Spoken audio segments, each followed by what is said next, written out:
ಬನ್ನಿ ಬನ್ನಿ.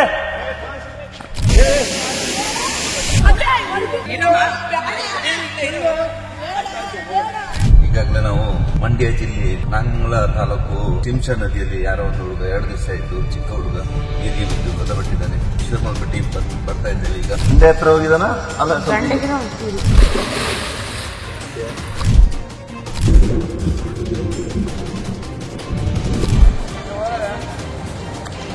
ನೀರು ಮೊನ್ನೆ 2 ಅಡಿ ಮೇಲೆ ಹೋಗಿಲ್ಲ ನೀರು.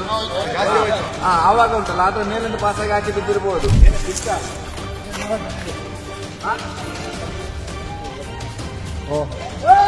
ಬನ್ನಿ ಬನ್ನಿ. ಚಕ್ರ ನಾವೀಗ ಸುಮಾರು 4 ರಿಂದ 5 ಕಿಲೋಮೀಟರ್ ಮುಂದೆ ಬಂದು ನಿಂತಿದ್ದೀವಿ. ನಮಸ್ಕಾರ, ನಾನು ನಿಮ್ಮ ಪ್ರೀತಿ ಈಶ್ವರಪ್ಪ. ಈಗಾಗಲೇ ನಾವು ಮಂಡ್ಯ ಜಿಲ್ಲೆ ನಾಂಗ್ಲ ತಾಲೂಕು ಹತ್ತಿರ ಶಿಂಷ ನದಿಯಲ್ಲಿ ಯಾರೋ ಒಂದು ಹುಡುಗ 2 ದಿವಸ ಆಯ್ತು, ಚಿಕ್ಕ ಹುಡುಗ ನೀರಿಗೆ ಬಿದ್ದು ಮೃತಪಟ್ಟಿದ್ದಾನೆ. ಅವನ ದೇಹ ಸಿಗ್ಲಿಲ್ಲ. ಎಲ್ಲರೂ ಹುಡುಕಿ ಸಿಗದಿದ್ದಾಗ ಕೊನೆಗೆ ನಮ್ಮ ಈಶ್ವರಪ್ಪ ಟೀಮ್ ಬರ್ತಾ ಇದ್ದೇವೆ. ಈಗ ಅದರ ಹತ್ರನೇ ಬರ್ತಾ ಇದ್ದೇವೆ. ಎಲ್ಲರೂ ಪ್ರಾರ್ಥನೆ ಮಾಡ್ಕೊಳ್ಳಿ, ಆದಷ್ಟು ಬೇಗ ಆ ದೇಹ ಸಿಗ್ಲಿ, ಮನೆಯವರಿಗೆ ಒಂದು ದುಃಖ ಸಹಿಸಿಕೊಳ್ಳುವ ಶಕ್ತಿ ಕೊಡ್ಲಿ ಅಂತ ಎಲ್ಲರೂ ಪ್ರಾರ್ಥನೆ ಮಾಡ್ಕೊಳ್ಳಿ, ಬೇಗ ಸಿಗ್ಲಿ ಅಂತ ಎಲ್ಲರೂ ಪ್ರಾರ್ಥಿಸ್ತಾ ಇದ್ದೇವೆ. ಅಲ್ಲಿಂದ ಎಗುರ್ದ ಮೊದ್ಲು ವಾಪಸ್ ಬಂದ, ಮತ್ತೆ ಎಗೋದು ಅಲ್ಲಿ ಗಂಟ ಆಡ್ದ, ಆಗಲ್ಲ ಅಂದ. ಅದ್ಯಾರು ಅಗ್ಗಸಿದ್ ಯಾರು ಇಟ್ಕೊಳ್ಳಿಲ್ಲ. ಹಿಂಗ್ ಬಂದ ಬಂಡೆ ಹತ್ರ ಹೊಳಿಲ್ಲ. ಅಲ್ಲಿ ಹೋಗಿ ಅಲ್ಲಿ ಹಳ್ಳಿ ಮನೆ ಐತಲ್ಲ, ಅಲ್ಲಿ ಹುಲ್ಲ ಹತ್ರ ಅಲ್ಲೇ ಸ್ಟ್ರೈಟ್ ಹೊಲಿಕ್ ಹೋಗ್ತಾರೆ. ಗಟ್ಟಿ ಕಲ್ಪಿಗೆ ಆಯ್ತಾ ಮಾಡ್ತೀವಿ.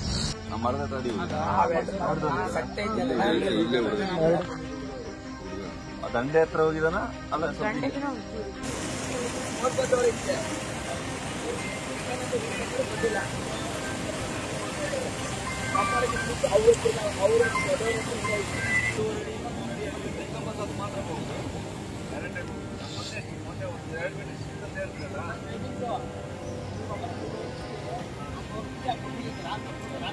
ಈ ಕಡೆಗೆ ಇದೆ, ಈ ಕಡೆಗೆ ಇದೆ. ಹುಡುಗ ತುಂಬಾ ಸಪೂರ ಇದ್ದಾನೆ.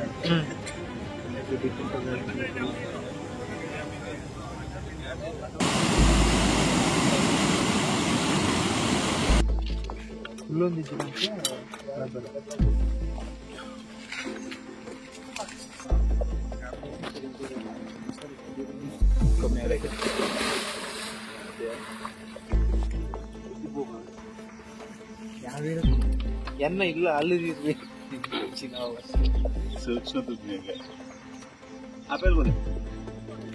ಈ ಮರಕ್ಕೆ ಈ ಮತ್ತ ಮಧ್ಯೆ ಕಾಣಿಸಿ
ಈ ಮರದ ಕೆಳಗಿನ ಆ ಮರ ಅಲ್ಲ. ಆಯ್ ಬಂತೀನಿ ಈ ಕಲ್ಲು ಪಾಸ್ ಅದ ಎದುರು ಬೈದೆಗೆ ಮುಂದೆ ಮರತ ಎದುರು ಮಧ್ಯ ಮುರುಕು ದಿನ್ಗೆ ಆಪೆ ಸೈಡ್ ಈ ಕಲ್ಲು ಅವ್ರು ಇದ್ದಾರಲ್ಲ ಅದೇ ಲೈನ್ ಇದ್ದಾರೆ. ಆ ಈರುಲ್ಲ ರಥ ಅವೇ ಲೈನ್ ಅಡ್ಗೆ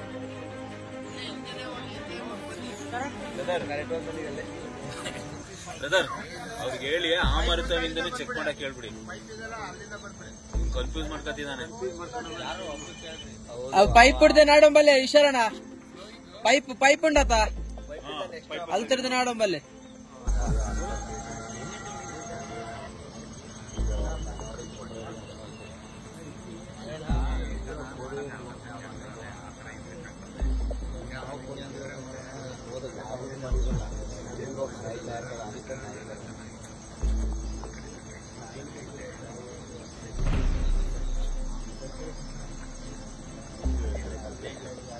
ನಾನು ಫೋನ್ ಮಾಡಿದೆ ಅವ್ರಿಗೆ ನಿಮ್ಮವ್ರೆ ಅವರೇ ಕಣ ಸೆಟ್ರಲ್ಲಿ ಬಾಬಿ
ಮನೆ ಇದೆ ತೊಂದರೆ ಆಚೆ ಆಚೆ ಹೋಗುತ್ತೆ.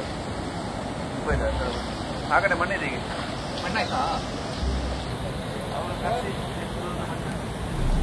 ಯಾಕೆಂದ್ರೆ ಬಾಡಿ ಡಿಕಂಪೋಸ್ ಆಗ್ಬೇಕಿತ್ತು ನೋಡಿ. ಬಾಡಿ ಹಾಗಾಗಿ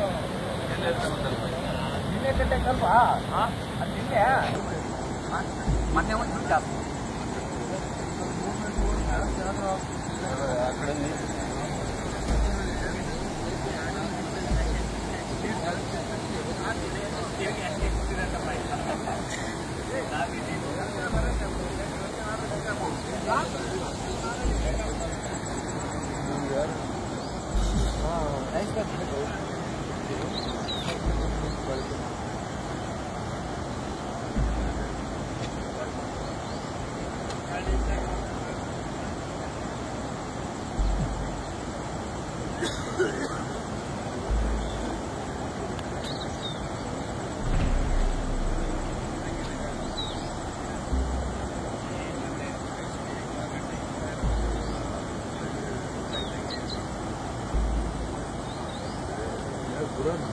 ಅಲ್ಲಲ್ಲ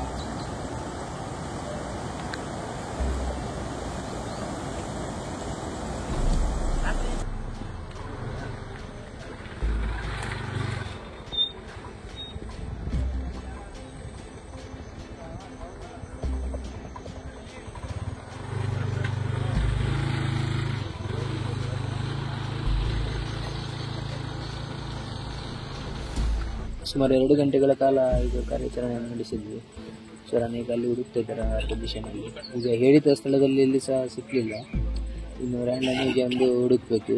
ಅದೇ ನದಿ ದಂಡೆಯಲ್ಲಿ ಸಹ ಮುಂದೆ ಹೋಗಿರುವಂಥ ಚಾನ್ಸಸ್ ತುಂಬ ಇದೆ. ಇಲ್ಲದ್ರೆ ನೀರಿನ ತಾಪಮಾನ ಸಹ ಜಾಸ್ತಿ ಇದೆ.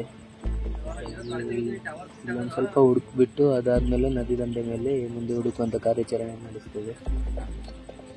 ಈಶ್ವರನ ಈಗ ಸ್ಥಳದಲ್ಲಿ ಹುಡುಕ್ತಾ ಇದ್ದಾರೆ.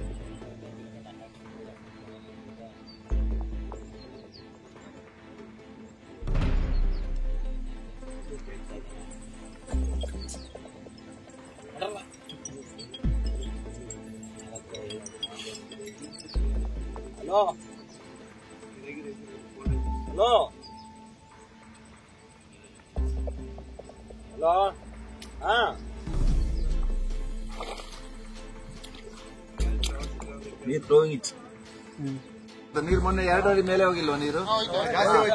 ಆವಾಗ ಉಂಟಲ್ಲ ಅದ್ರ ಮೇಲಿಂದ ಪಾಸಾಗಿ ಆಚೆ ಬಿದ್ದಿರಬಹುದು. ಹೋಗೋ ನೀರಿಗೆ ಗೊತ್ತಾಯ್ತಾ? ಈಗ ನೀರು ಇಲ್ಲಿಂದ ಇಷ್ಟ ಉಂಟಲ್ಲ, ಇದೇ ನೀರಂದ್ರೆ ಪ್ರಾಣ. ಒಂದ್ಸಲ ನೀರಿನ ಮಧ್ಯಭಾಗದಲ್ಲಿ ಹೋಗ್ತದೆ, ಅಡಿ ಮಣ್ಣೆ ಇಡುವುದಿಲ್ಲ.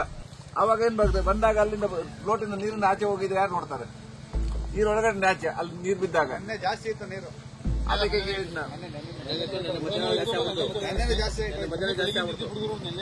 ನೋಡಿ, ಯಾಕಂದ್ರೆ ಆ ಕಡೆ ಹುಡುಕ್ಲೇ ಇಲ್ಲ ನಾವು ದೋಣಿಯಲ್ಲಿ. ಯಾವ ವರ್ಷ ಆ ಕಡೆ ದೋಣಿಯಿಂದ ಹುಡುಕುದ ಒಳ್ಳೇದು, ಯಾಕಂದ್ರೆ ಸ್ವಲ್ಪ ಹೋಗಿ ಡ್ರೋನ್ ಬರ್ಕೊಂಡು ಯಾಕೆ ನಾವು ಅದಕ್ಕಿಂತ ಸ್ಪೀಡಲ್ಲಿ ದೋಣಿ ಹೋಗ್ಲಿಕ್ಕೆ ಆಗ್ತದೆ, ತೊಂದರೆ ಇಲ್ಲ. ನೀರೆಷ್ಟು ಬೀಳಿದ್ರು ಸಹ ತೆಪ್ಪ ಇದ್ರೆ ಹೋಗ್ತದೆ. ತೆಪ್ಪ ಕೈ ಅಲ್ಲಿಂದ ಚೆಕ್ ಮಾಡ್ಬಿಡಿ. ಅದ ಹುಡುಗರು ಬರಲಿ ಸುಮ್ಮನೆ ಮತ್ತೆ ಇದು ಮಾಡುದು ಹುಡುಗರು, ಯಾಕಂದ್ರೆ ಆಕ್ಸಿಜನ್ ಖಾಲಿ ಆಗ್ತದೆ. ನೋಡಿ ಹಿಂಗೆ ಸೊಳ್ಳೆ ನೋಡ್ತಾರೆ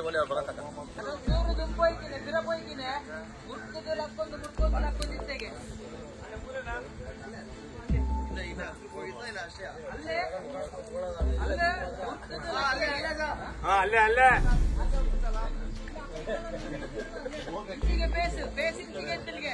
ವೀಕ್ಷಕರೇ, ಸುಮಾರು 2.5 ಗಂಟೆಗಳ ಕಾಲ ಕಾರ್ಯಾಚರಣೆಯನ್ನ ಮುಗಿಸಿ ಈಗ ಮೇಲೆ ಬಂದಿದ್ದಾರೆ. ಆದ್ರೆ ಬಾಡಿ ಇನ್ನೂ ಪತ್ತೆ ಆಗಿಲ್ಲ. 2 ಗಂಟೆ ಹುಡುಕಾಡಿದ್ವಿ, ಇಲ್ಲ ದೇಹ ಮೊನ್ನೆನೆ ಹೋಗಿರ್ಬೇಕು. ಮತ್ತೆ ದಿವಸ ಅಂದ್ರೆ ಯಾಕಂದ್ರೆ ಆಳ ಇಲ್ಲಲ್ಲ, ಸುಮಾರು 12 ಗಂಟೆಯಲ್ಲಿ ಇದು ಡಿಕಂಪೋಸ್ ಆಗಿ ಆ ಕಡೆ ಇರ್ಬೇಕು. ಸುಮಾರು ತೆಪ್ಪದಲ್ಲಿ ಹುಡುಕ್ಬೇಕು. ಈಗ ಡಿಕಂಪೋಸ್ ಅಂತ ಕನ್ಫರ್ಮ್ ಆಗಿ ಇಷ್ಟೊಂದು ಮೇಲೆ ಬರ್ಬೇಕಿತ್ತು. ಖಂಡಿತವಾಗಿಯೂ ದೇಹ ಹೊರಗಡೆ ಇದೆ, ಇಲ್ಲಿಂದ ಆಚೆ ಬಿದ್ದು ಹೋಗಿದ್ದದು. ಏನಾಗ ಹೋಗ್ತಾವ್ರ ಏನು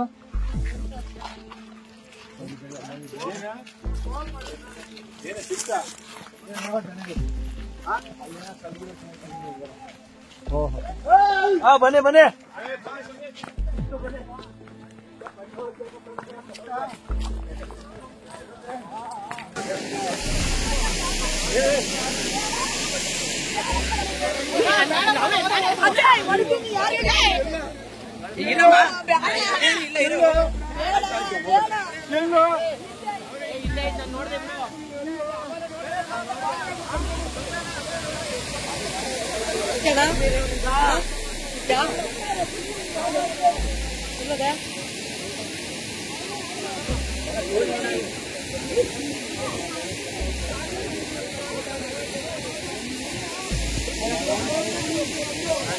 ಕಲ್ಲು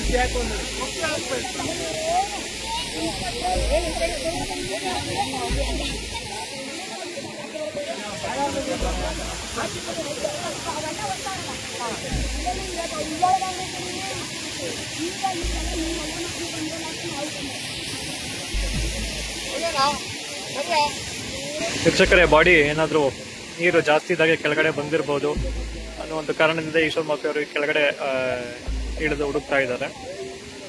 ಜೊತೆಗೆ ಈಗ ಇಲ್ಲಿದ್ದಂಥ ಸ್ಥಳೀಯರು ಕೂಡ ಏನೋ ಪತ್ತೆ ಆಯಿತು ಅಂತ ಹೇಳಿದ್ರು, ಬಟ್ ಅದು ಬಾಡಿ ಅಲ್ಲ, ಬಟ್ಟೆ. ಈಗ ತೆಪ್ಪ ಮತ್ತೆ ಒಂದು ಡ್ರೋನ್ ಸಹ ಬರ್ತಾ ಇದೆ. ಅದ್ರ ಸಹಾಯದಿಂದನೂ ಈಗ ಬಾಡಿ ಏನಾದರೂ ಈ ನದಿಯಿಂದ ಏನಾದರೂ ಮುಂದೆ ಹೋಗಿರ್ಬಹುದಾ ಅನ್ನೋ ಒಂದು ಕಾರಣದಿಂದ ಅದ್ರ ಮುಖಾಂತರನೂ ಈಗ ಕಾರ್ಯಾಚರಣೆಯನ್ನ ಮಾಡ್ತಾರೆ.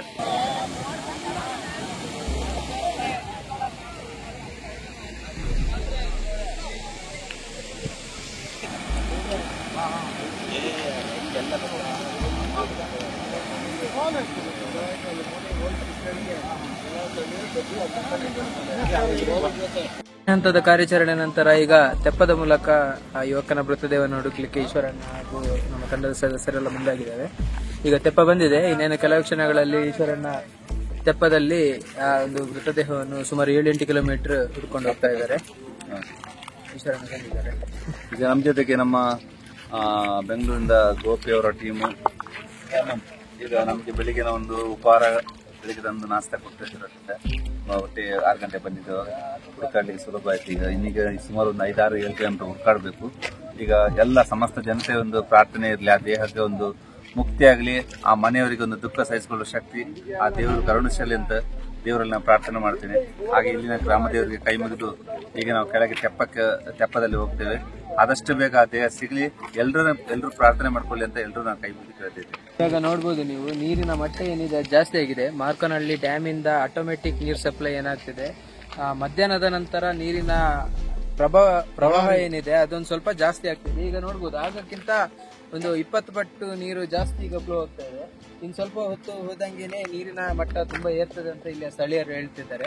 ಸುಮಾರು 3 ರಿಂದ 4 ಕಿಲೋಮೀಟರ್ ವರೆಗೆ ಈಶ್ವರಣ್ಣ ಅವರು ಬಂದಿದ್ದಾರೆ. ನೋಡ್ಬೋದು ಸ್ಥಳದಲ್ಲಿ ಈಗ ತೆಪ್ಪದಲ್ಲಿ 4 ಕಿಲೋಮೀಟರ್ ಹತ್ರ ಆಗಿದೆ. ಅದೇ ರೀತಿ ಹುಲ್ಲುಗಳ ಮಧ್ಯೆ ತೆಪ್ಪದಲ್ಲಿ ಬಹಳ ಕಷ್ಟದಿಂದ ಬರ್ತಾ ಇದ್ದಾರೆ. ಯಾವುದೇ ವಿಧವಾದ ಕುರುಹು ಇನ್ನೂ ಸಹ ಸಿಕ್ಲಿಲ್ಲ ಯುವಕನದ್ದು. ಇನ್ನು ಎಷ್ಟು ದೂರ ಹೋಗ್ಲಿಕ್ಕಾಗುತ್ತೆ ಅಷ್ಟು ದೂರ ಆ ತೆಪ್ಪದ ಮೂಲಕ ಅವರು ಹುಡ್ಕೊಂಡು ಹೋಗ್ತಾರೆ. ಆದಷ್ಟು ಬೇಗ ಸಿಕ್ಲಿ ಅಂತ ನಮ್ಮೆಲ್ಲರ ಪ್ರಾರ್ಥನೆ.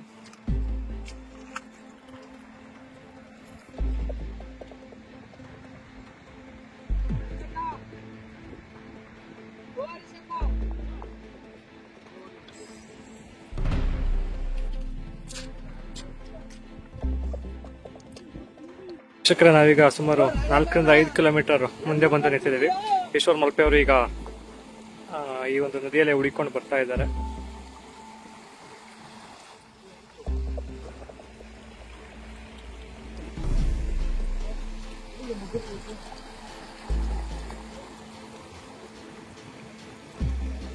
ಕಿಲೋಮೀಟರ್ ಡಿಸ್ಟೆನ್ಸ್ ಏನಿದೆ ಅದನ್ನು ಈಗ ಕವರ್ ಮಾಡ್ಕೊಂಡಿದ್ದಾರೆ. ಈಶ್ವರಣ್ಣ ಅವರು ಇಲ್ಲಿ ಬಂದಿದ್ದಾರೆ.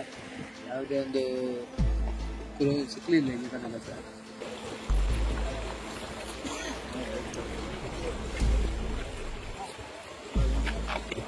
ಸುಮಾರು 5 ಕಿಲೋಮೀಟರ್ ಈಗ ನದಿಯಿಂದನೇ ಹುಡುಕೊಂಡು ಬಂದಿದ್ದಾರೆ.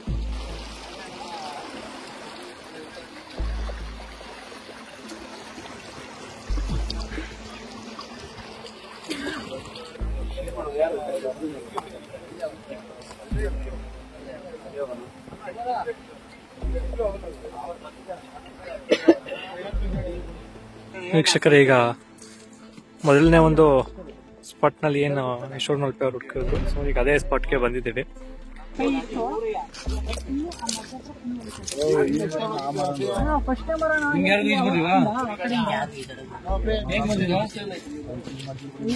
ಕನ್ಫ್ಯೂಷನ್ ಮಾಡೋರ್ಕಣ ಈಗ ಹೇಳ್ತಾರ ನೋಡಿ ಕರೆಕ್ಟಾಗಿ.